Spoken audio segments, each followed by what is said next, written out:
عشاء کی نماز کا وقت اور تہجد کی نماز کا وقت کب شروع ہوتا ہے اور کب ختم ہوتا ہے، یہ بتا دیجیے۔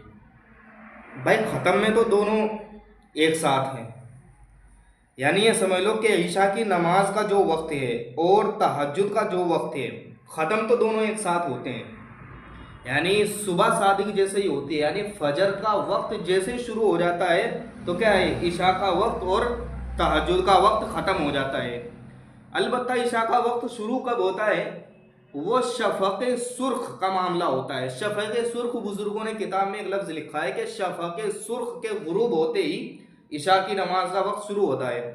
مطلب اس کا یہ ہے کہ مغرب کے بعد ادھر مغرب کی جانب، یعنی جدھر سورج ڈوبتا ہے اس جانب میں آسمان کی طرف لال رنگ کی، یعنی سرخ رنگ کی ایک روشنی سی دکھائی دیتی ہے۔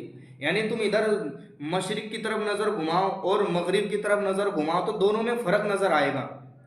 مشرق کی طرف بالکل اندھیرا سا آپ کو دکھائی دے گا اور مغرب کی طرف کیا رہے گا، آپ کو سرخائی یعنی سرخی تھوڑی تھوڑی دکھائی دے گی آسمان پر۔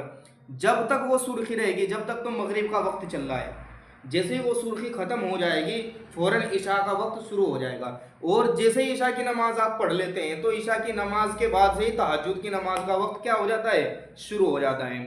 لیکن بہتر وقت اس کا کیا ہے، رات کا تہائی حصہ، یعنی رات کے 3 حصے گزرنے کے بعد رات کا جو اخیر حصہ ہوتا ہے، تہائی حصہ، رات کا جو اخیر حصہ ہوتا ہے وہ حصہ سب سے اہم اور معتبر مانا گیا ہے۔ حضور صلی اللہ علیہ وسلم بھی جب کبھی تہجد کی نماز، یعنی پہلی بات تو یہ کہ حضور صلی اللہ علیہ وسلم تہجد کی نماز پڑھتے ہی تھے، ضرور پڑھتے تھے، لیکن حضور صلی اللہ علیہ وسلم بھی رات کے اخیر حصے میں تہجد کی نماز پڑھتے تھے۔ اس لیے بہتر یہ ہے کہ جب تہجد کی نماز پڑھی جائے تو کیا ہے، اخیر حصے میں پڑھی جائے۔